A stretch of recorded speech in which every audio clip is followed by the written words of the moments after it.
Alright, we're live, guys. We're live. Let's see who shows up, who's been listening, if anyone's got my my Facebook messages.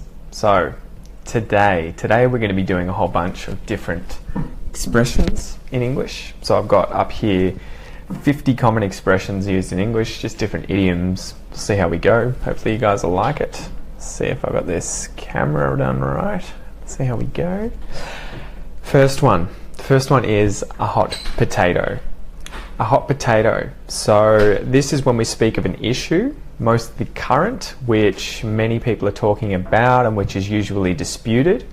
A hot potato. So you imagine like a potato in your hand that is hot, too hot, so you actually pass it around. So as they say, to speak of an issue, most currently, which many people are talking about, which is usually disputed, it's a hot potato. It's a hot potato, so you want to pass it around. An example of this could be that I'm trying to organize something and my parents want to organize it themselves. We're fighting over it. No one can decide who wants to do it, so we're passing it around to one another. It's a hot potato. All right, what's the next one? A penny for your thoughts. A penny for your thoughts. So this is a way of asking someone what they're thinking. If you say, oh, I'd give you a penny for your thoughts, it's like a penny, which is a small amount of money, and you want to give it to someone for their thoughts, what's going on in their mind, what they're thinking about. A penny for your thoughts. I would give you a penny for your thoughts. So what do you think of what I'm wearing, guys? A penny for your thoughts. I'd give you a penny to tell me what you think of what I'm wearing. A penny for your thoughts. The next one is actions speak louder than words. You guys know this one? Actions speak louder than words. An action is something that you do. An action, so it's it could be anything. Hitting someone, it could be running, it could be jumping, an action. And if it speaks louder than words, it's the idea of that doing something means a lot more than just saying something. So if someone says, I'm going to do this, I'm going to do this, I'm going to do all of these things, but at the end of the day doesn't act, they don't do any actions, then that's kind of the point of this expression. Actions are more important than words. So if you do something without words, without speaking, that's better, because actions are louder than words. They're more obvious. So people's intentions can be judged better by what they do than by what they say. All right, the next one. To add insult to injury. Who knows what this one is? To add insult to injury. This one I hear quite a bit. This one, to add insult to injury, means to further a loss with mockery or indignity. So to make fun of someone after they've lost something. And so it's like to worsen an unfavorable situation, a bad situation, to make that even worse. So imagine that I'm skateboarding and I've fallen off the skateboard and made a fool of myself. I've embarrassed myself. It's an unfavorable situation. People, if they mock me, if they make fun of me, they're adding insult, the insult which is mocking me, joking about me, making fun of me, they're adding insult to injury. So if you add insult to injury, it's to further a loss with mockery or indignity, according to this definition here. It's just to make fun of someone when they've been injured or hurt, or it's like that double up kind of idea. Something bad's happened, and then I make fun of them, or tease them, or insult them. So I've added insult to their injury. To add insult to injury. All right, next one. We're getting through these fast. At the drop of a hat. At the drop of a hat. This means without hesitation, to do something instantly. So imagine you've got your hat on your head. If I dropped it, it falls to the ground pretty quick, in a split second. So if someone does something at the drop of a hat, it means that they do something instantly, really quickly.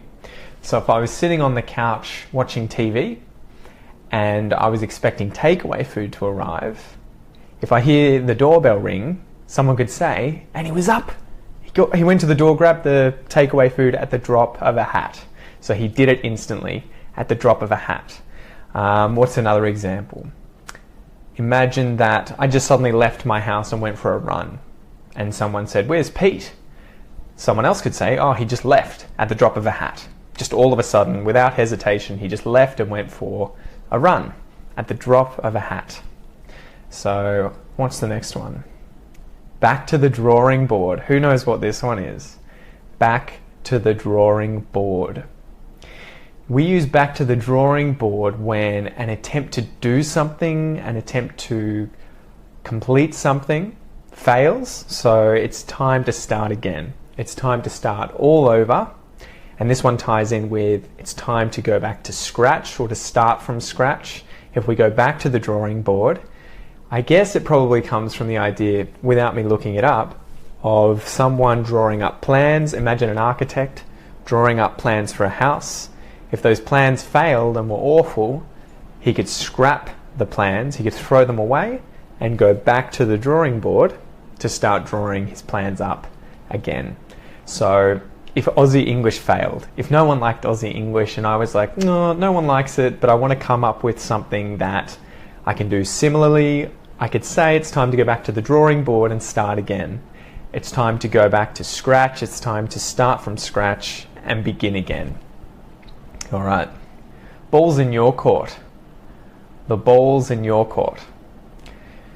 We often use the ball's in your court, and this would be, I guess, imagining that you're playing tennis to mean that it's your turn. So if I've hit the ball over your side of the net, onto your side of the court, the ball is in your court. It's on your side of the court. And so it's your turn. You've got to pick up the ball and hit it back for us to keep playing. And so I could literally say, you've got the ball in your court, the ball's in your court, it's your turn, you've got to get things going, you're the one who has to decide what to do. Or I could mean this figuratively, where if someone said to me, what do you want to do for dinner? Where do you want to go? What do you want to eat? I could say, I don't really care, the ball's in your court. So this is the figurative idea of it's your decision, you can choose. Literally, I've hit the ball over to your side of the court and it's your turn. Figuratively, it's your decision. You can choose. So you can use this in many, many situations. Doesn't really matter. Anywhere in the world too, this is common everywhere. If you don't want to make the decision and it's someone else's choice, you want them to make the decision, I would just say to them, the ball is in your court. You choose, you be the judge. It's up to you. The ball's in your court. Barking up the wrong tree. Who's been listening to the podcast? You guys should all know what to bark up the wrong tree means. We went over this last week. Barking up the wrong tree. So this is looking in the place that is looking in the wrong place. So accusing the wrong person or looking in the wrong place for information. And the literal idea here would be a dog chasing a cat up a tree, the cat escaping out of this tree into another tree, but the dog still being at the base of this tree barking. So he's literally barking up the wrong tree because the cat's in this tree. He's run across, chased the cat up the tree, the cat's jumped away, and he's barking up the wrong tree. He's gone to the wrong place for information. And so I could use this figuratively if I went to, say, a friend and I said to him, do you know the answer to this question? Or can you help me with this? If they said, I have absolutely no idea, can't help you, don't know, then they could say, you're barking up the wrong tree. I don't know, I don't have the answer. You're coming to me for information I don't have. You're barking up the wrong tree. To be glad to see the back of someone or something. This is usually used with a person. If you're glad to see the back of someone, it means that you're glad to see that that person has gone. So literally, if you guys are like this talking and someone turns around and walks away, you're looking at the back of that person. So you can see the back of the person. So if you're glad, it means you're happy, you're content, you're stoked, you're chuffed, you're happy, you're content, you're glad to see the back of the person. So you're really happy to see them going. You're glad to see the back of someone. You could use this if you had a job You're working in a restaurant and your manager's horrible. Imagine you're doing that and the manager decides to quit. You could say, I'm really glad to see the back of my manager. I'm really glad they left. To beat around the bush. Do you guys know this one? We've done this one before in the past. To beat around the bush. If someone's beating around the bush, what are they doing? They're not getting to the topic. They're avoiding the topic. They're procrastinating with regards to addressing a specific issue, a topic, a subject. They're beating around the bush. I don't know where this one originates from, but I think, and I've mentioned this before, the idea is that someone is beating a bush, trying to scare a bird out of the bush, and they're not directly attacking the bird, but they're beating around the bush to scare the bird out of the bush to then be shot. But in a figurative sense, I would use this if, say, I was asking someone about some information and they were going around the topic, they weren't addressing the question I was asking them. Maybe you'd use this with a politician, beating around the bush. If someone asks a politician a question and they won't address that question, you say, what are you going to do about this tax or this funding? And they say, oh, can you ask me another question about something else? You'd say they're beating around the bush. All right, what else have we got here? The best of both worlds. The best of both worlds. This means to have all the advantages, usually of two things. So two things being worlds, one world over here, one world over here. If you get the best of both, it means you get all the good things from this world and all the good things from this world. So say I worked at the museum and I had to retire soon. I was getting older and they wanted to take my job from me, but I was looking forward to retiring. If I got to retire and enjoy retiring, but at the same time they said, oh, but you can still work at the museum, that's fine.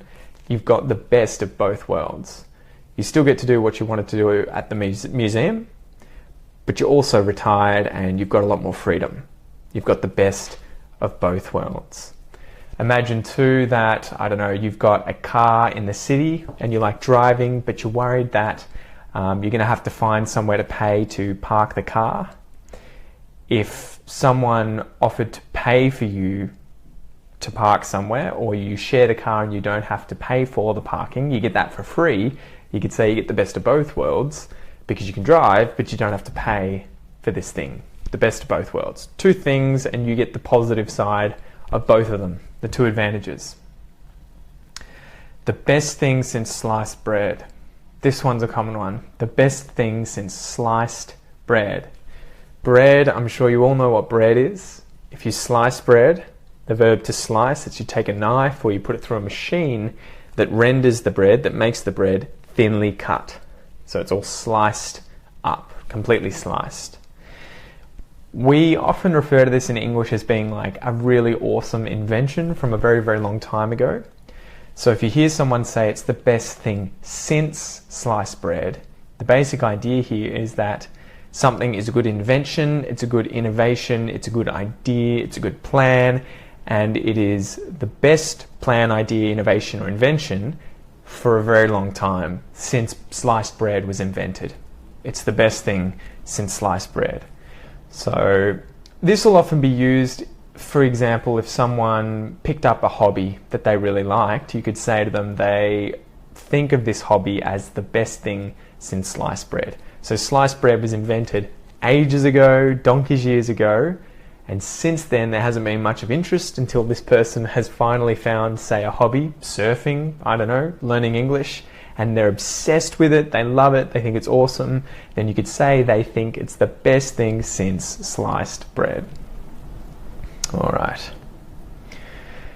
To bite off more than you can chew. To bite off more than you can chew. Do you guys know this one? To bite off more than you can chew is to take on a task that is too big for you to complete. So it's to try and attempt something, it's to try and do something that is too hard to finish, too hard to complete.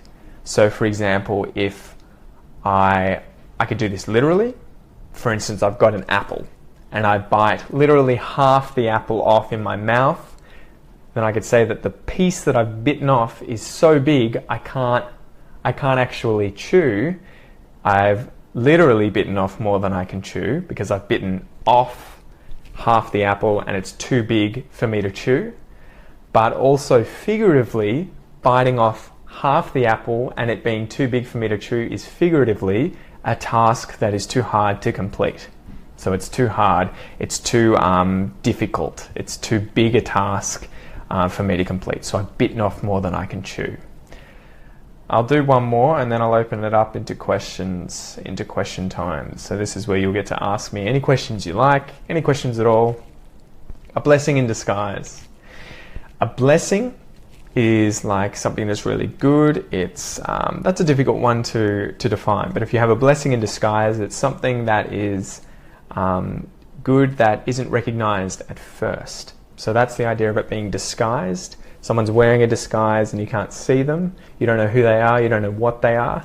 And if it's a blessing in disguise, it's like that blessing has been disguised. That good thing, the really positive thing has been disguised and then revealed itself at the end.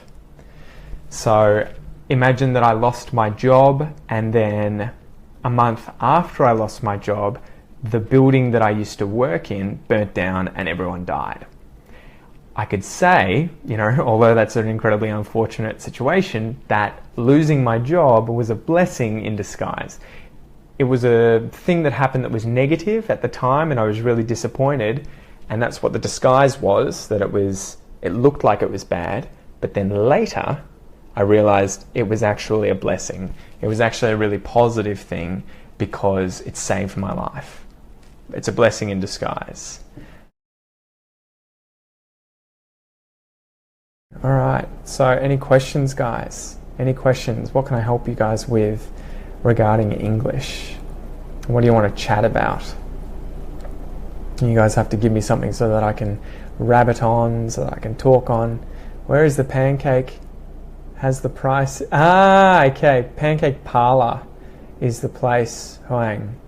We went there recently. So in Melbourne you can go to a place called Pancake Parlour in the Melbourne Central CBD. So Melbourne Central is the mall in the middle of the city, and there's a pancake parlour there. You can sign up online, and I think they give you pancakes in winter for the price that is the temperature. So if it gets down to 0 degrees, you literally get pancakes for free. No, I think parlour spelled P-A-L-O-U-R. I think that's right. Actually, it may be P-A-R. This isn't a word that I use very often. My English skills suck. Yeah, I believe it's P-A-R-L-O-U-R. Hopefully that makes sense. Pancake parlour. Parlour, except with an R after the A. So what are you guys up to at the moment? What are you tackling? What questions do you have? Around the world, Ibrahim, there's a lot of teachers. But thank you, dude. I'm glad you enjoy the lessons. So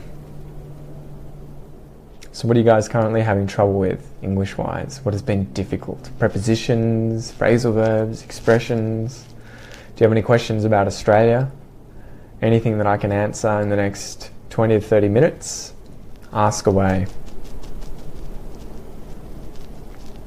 Okay, in fact, I think I can look up. There were some questions that I had on the Aussie English Facebook page, so maybe I'll just dig some of these up, guys, and use them as a starting point until you guys start asking me some questions. What do we got here? So, Gabriel Ruiz, or Ruiz if he's Brazilian, wants to know what the difference between off and away is in regards to phrasal verbs. That's a complicated question. That is quite a complicated question. I think off the top of my head, off can be used for things like to remove part of something. So if I cut something off something else, it means remove it. If I push something off the table, it's taking it from being on the table. Imagine you've got a table here and it's going off the table. Away tends to be the idea of distance. So if I walk away, it's that I'm creating distance between two things by walking. If I swim away, it means that I'm swimming and creating distance. Off the top of my head, I think it can also mean that you're doing something like crazy. So you're doing a lot of that thing. So imagine at the moment I am talking away on the Aussie English channel at the moment, meaning I'm talking a lot. If I was in my bedroom writing and doing a lot of it, doing it like crazy, you could say I'm writing away, writing away, writing away. Off would be that idea of separating things. There's probably quite a few other phrasal verbs, especially irregular ones, for something to go off. That would be for something to explode. You know, you just have to learn those kinds of things. But the main difference would be separation, using off, with regards to taking a part of something away from the rest of it. So you're pulling it off, you're biting it off, you're taking it off. Separation like that, whereas away would mean creating distance between two things. He's walking away from me, he's running away from me, or doing something like crazy. He's riding away, he's speaking away, he's screaming away in the background. So I hope that helps. What are some other questions here? Boom, boom, boom, just let me scroll up. Irregular nouns, can you think of some? A lot of these, Kiki, are the old ones that are related to Old English and Germanic English, because these guys had cases, and so instead of putting S on the end to make them plural, they actually had different forms that would go on the ends of words. So for instance, an ox, but two oxen. An ox is like a bull, it's a kind of livestock. If you have one of them, it's an ox, O-X. If there's two of them, it's oxen, oxen, O-X-E-N. So that's like child and children, woman, women, man, men. Those ones you just have to learn. The good thing is there's not very many of them and they're all pretty common. A lot of them might be animals as well. So for instance, you might have, what's an example? A goose and geese, one fish, two fish. You can say fishes if they're different species though. Those ones you just have to learn, but worst case scenario, just put an S on the end, and if someone wants to correct you, they'll do it. Alright, so get away versus get off. Hoang, get away would mean to escape. Get off, you probably wouldn't use that to mean escape, although it could be. He's gotten off up the hill, he's gotten off away from us, but I would probably tend to use away. I would say he's run away, he's walked away.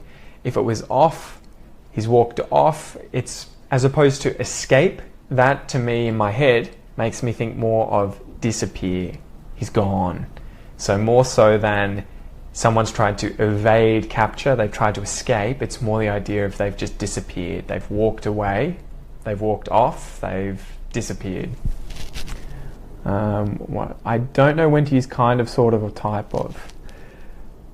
I think all of those are interchangeable. Off the top of my head, you would say he's... okay. If you're talking about a thing, so it's a noun after these things, it's a kind of something. It's a sort of something. It's a type of something. They're all interchangeable. If you want to place an adjective after this, though, you would only use kind of and sort of. And so if I wanted to say that guy's really annoying and use one of these, I could say he's kind of annoying or he's sort of annoying, which means that he is somewhat. He's not really annoying and he's not really not annoying. He's in the middle there. He's kind of. He's sort of. But type is species. It's an object. You would use that with a noun, like Apple is a type of computer.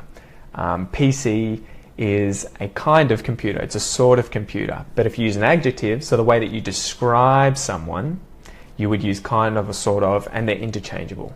He's kind of happy. He's sort of annoying. He's kind of sad. He's sort of frustrated. You can just switch them in and out as you want. Phrasal verbs, always phrasal verbs. What else have we got here? What is the difference between a verb? Oh, this is a long one. Let me open it up.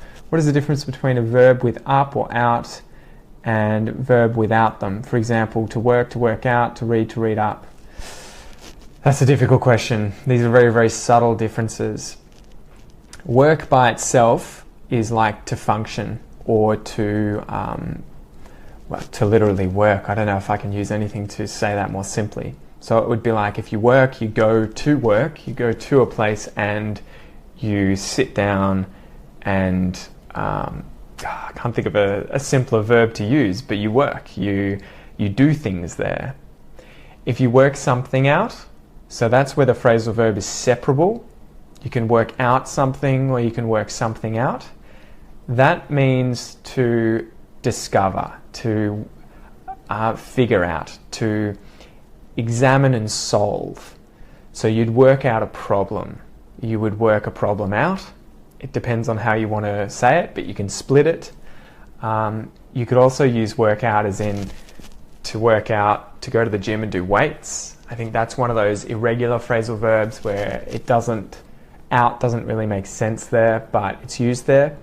I'm not exactly sure why we use out with words like work out and figure out, try out. I'll have to look into that. I can't tell you that off the top of my head, unfortunately. With regards to read and read up, here up means to completion. So it would be like, I'm going to read a book, but you would read up on a subject. Or it could mean that you finish the book. I'm going to read. You wouldn't use it with read, but like for instance, if I was eating and someone said eat up, it would be like eat to the point of finishing. Drink up, drink to the point of finishing.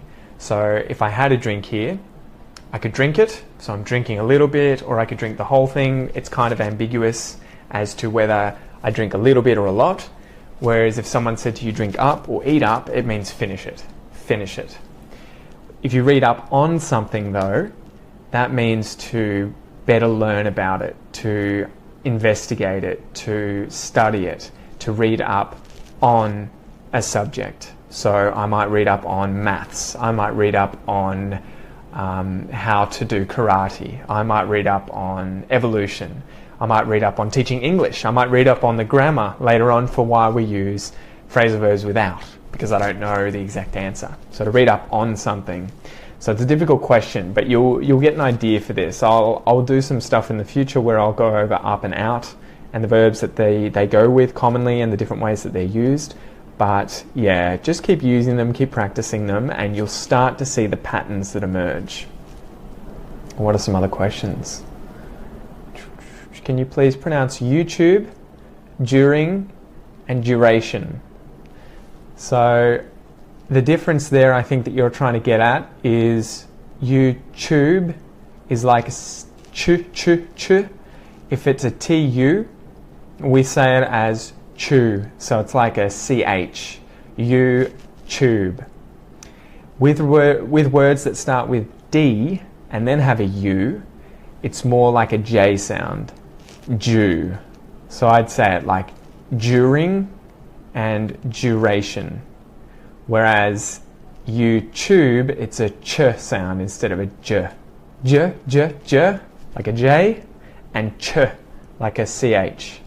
And the difference between those two is that j is j is vocalized, the j is vocalized, so it requires noise. J, whereas ch is a ch. It's unvocalized, and then followed by a vowel sound. I hope that helps. Somebody say bloody. Bloody. There you go. Just started listening to the podcast. I'm from Sao Paulo, Brazil. Arriving in Melbourne in 20 days. How's your Portuguese going? Não é muito bem neste momento, mas estou aprendendo. Not very good at the moment, but I'm learning. Thanks for your explanation. You're welcome. I don't understand the present past subjunctive. Oh my god. You're telling me. Present past subjunctive. All right. I'd have to look that up, to be honest, Kiki. Let's have a look. Let's see if we can find some. Present versus past subjunctive in English. See, it's funny. I know the subjunctive in French, but I wouldn't be able to tell you how to use it in English off the top of my head. Let's find Okay, present. It is essential that she be present. It was essential that she be here. Okay. These are the kinds of things in English learning. The thing subjunctive is freaking high level English. This is the kind of thing the average person isn't going to use, let alone know what it is in English. So, yeah, I wouldn't worry too much about learning this stuff, although if you want to, go for it. The trick to this, that's sort of like the trick in French, is to learn the preceding phrase that leads up to where you would use the subjunctive. So, it is essential that, it's essential that, it's required that, it's important that she be here, she be present, he do his homework. So this is the weird thing, it uses the infinitive of the verb, I believe, it's not conjugated into the present tense. So you would say, it's important that I do my homework, it's important that I be here to help, it's important that I have your assistance, it's important to. The thing in my mind with the subjunctive is the sentence before it that tells me about whether or not to use it. So I would learn those. It's essential that he be here. But most people are going to say it's essential that he's here. It's essential that he does his homework. They're just going to use the present tense. Up to you, up to you. Let's get through some more of these.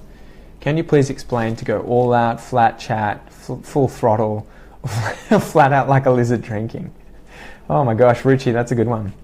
So, to go all out, to go flat chat, to go full throttle, to go flat out like a lizard drinking all mean the same thing. All exactly the same thing, and they effectively mean to just do 100%, give something 100%. The most simple one here, I would imagine, is to go all out.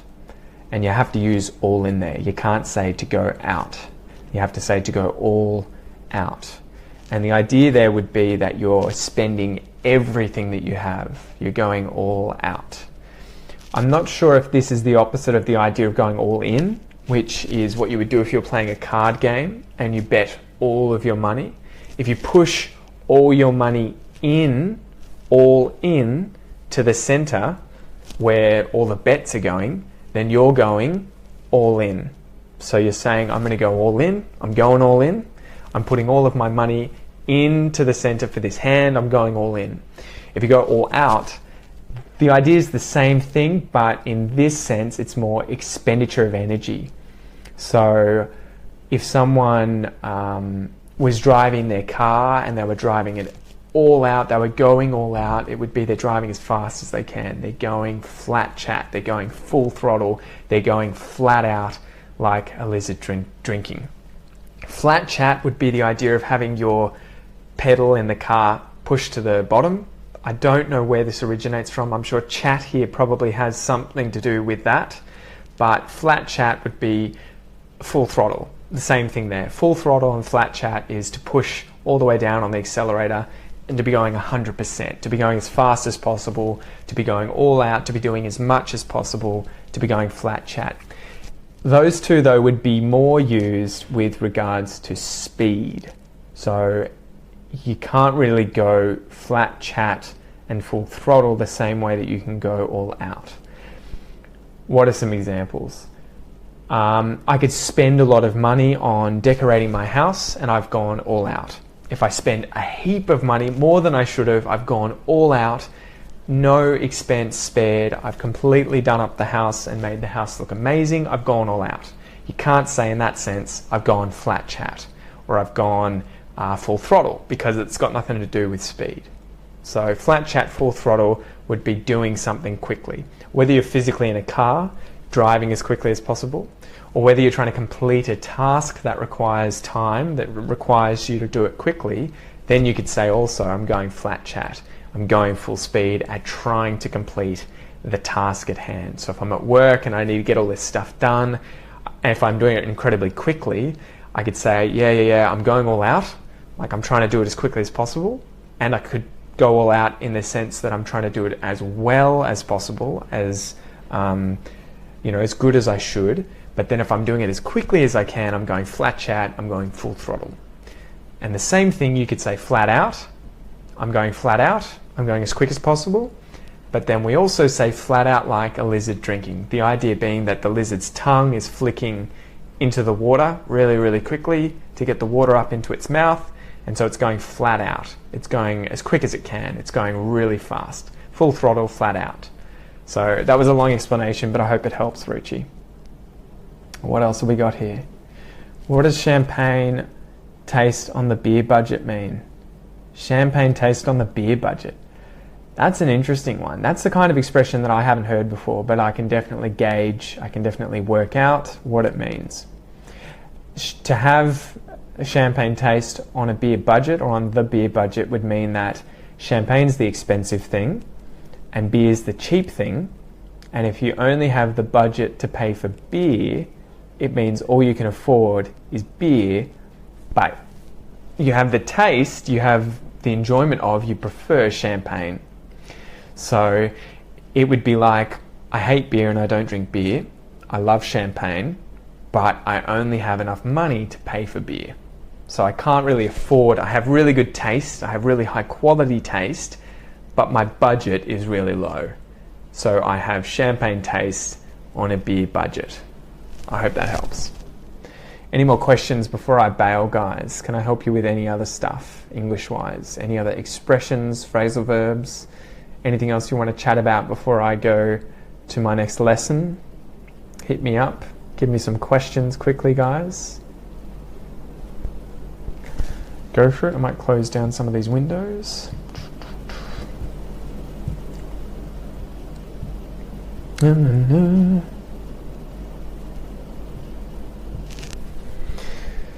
Remember to chuck them in the comments here, guys. I'm not sure what the delay is. I'm always worried that if I close it down, that I'm going to miss questions coming in. So make sure you chuck them in the comments section there quickly. Let me know what you want answered and what I can discuss, what I can chat about, what I can rabbit on about.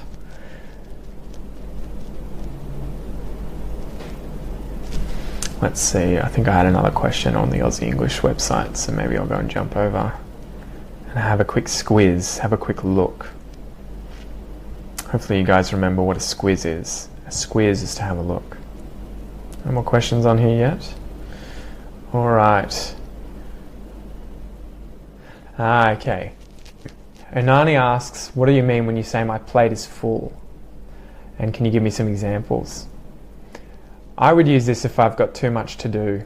So if I have too many tasks that I have to complete, if I have too much on my plate, which is probably the expression you're going to hear more, too much on my plate, it means that it's like you've got too much food on your plate that you're not going to be able to eat it. So the basic idea there being that if you have too much on your plate, you have too much to do that you can't complete all of it. So for instance, if I was incredibly busy today, if I had a lot to do, I had to go to the shops, I had to go to work, I had to go study, I had to give lessons, and then someone else said, oh, can you also do this? Can you also come over and hang out? Can you also blah, blah, blah? I might say, I can't, I've got too much on my plate. My plate's full today. I can't help you, mate, I'm really sorry, I've got way too much on my plate at the moment. I might also use this if someone said, okay, maybe I had a business teaching guitar and someone's come along and said, I've got 10 new students that I'd love you to take on. Do you have any room for them? Can you take on 10 new students? If I had no room because I have too many students already, I might say, I can't, man, I have way too much on my plate. My plate is full. There's no way I can take on all of that extra work, all those extra students. My plate's full. Sorry about that, man. Too much on my plate. All right. What's the difference between will and would? Oh, it's difficult, isn't it? Ninos asks, what's the difference between will and would? Will is the future tense, so you would use this to talk about something that is going to happen in the future. So it will happen. Would is the idea that something has the potential to, or that you want it to, so it's the conditional, but it's not certain. So that's answering this off the top of my head, but I would use will if it's definite. I will go to see you tomorrow. I would use would if it's uncertain, or if it can't happen, but it's something I would like. So I would like to see you tomorrow, but I'm not sure if I can. So there we go. It's I would like to, but I would love to. I would love to. I would like to. I really would love to see you, but I'm not sure if I can. Or but I have to do this first. I would, but. I would, but. I will is just a statement. It's going to happen. I will see you tomorrow. I've decided, this is definite, it's certain, I will see you.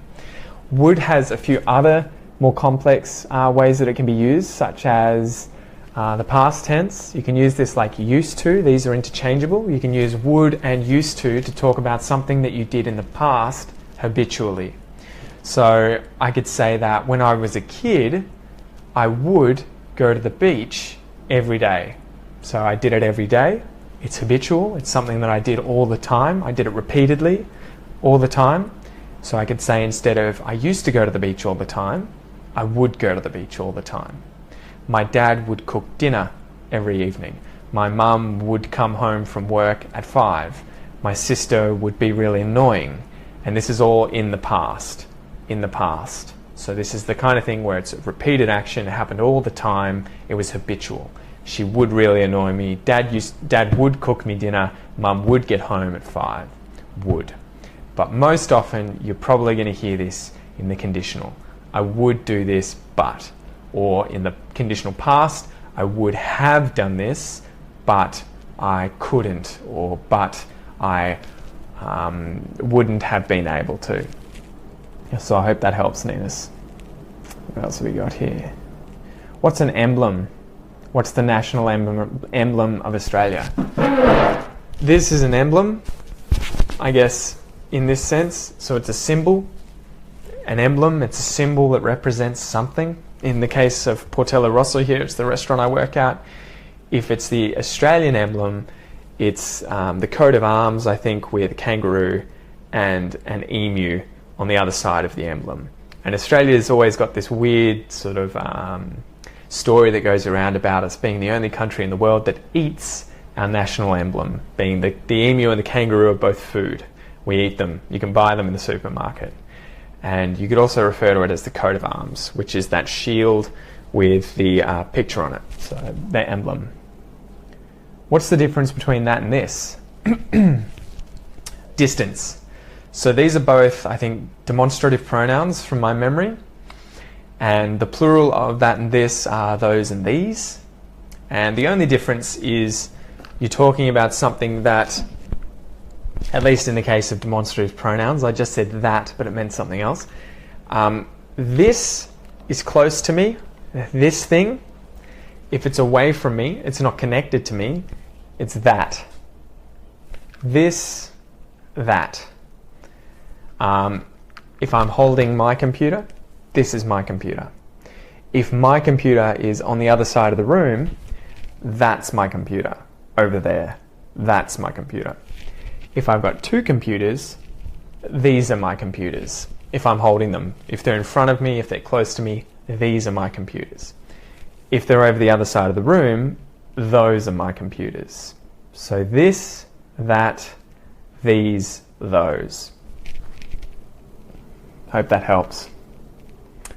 Anyway, guys, I think we're running out of questions. So if you have nothing else you would like me to answer, I might bail. I might log off. I might call it quits for the night and go and do a few other things. I'll give you a few more minutes, see if anyone has any more questions. Make sure you put them below. But if you guys have nothing else that you'd like to know, nothing else you'd like to talk about, English-wise, Australia-wise, anything-wise, then I'm probably going to head off and get ready for my next lesson. So I'll give you a few seconds, but thank you so much for joining. Sorry about the technical difficulties. The internet's been playing up here, so I had to switch on to my phone and use the internet on my phone instead of the internet here. So the previous episode was separate. I had to end it and restart. I'll try and join them together. So I'll try and put them together and put them on YouTube as usual, guys. And I've just started recently chopping these videos up and taking different explanations out and turning them into separate videos that I'm going to upload onto the website for members. So you guys will get transcripts for these. You'll be able to look through these videos like a library and go through and learn about any of the stuff we've ever gone over, but more simply, because I will have chopped it up.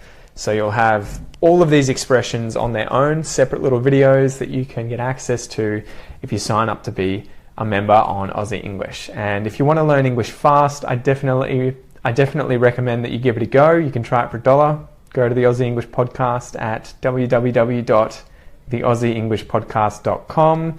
Click Learn English Faster and sign up. It's $1 for 1 week. Give it a go. You get bonus exercises for all the expression episodes on the podcast. There are some mini pronunciation courses that will teach you how to speak English like me. I'm slowly building this up and adding more to it, but go and have an explore, see what you think.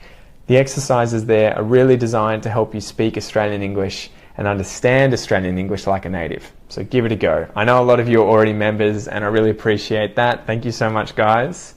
But yeah, I'm always here for your feedback too. If you guys want more, if you guys think I should be trying different things, talking about different things, anything you want, get in contact with me, send me a message, send me an email, chat to me on Facebook. I'm always there to chat to you guys, so feel free to reach out and say g'day. So I might leave it at that, guys. Thank you so much for watching, and I'll chat to you soon. Peace out.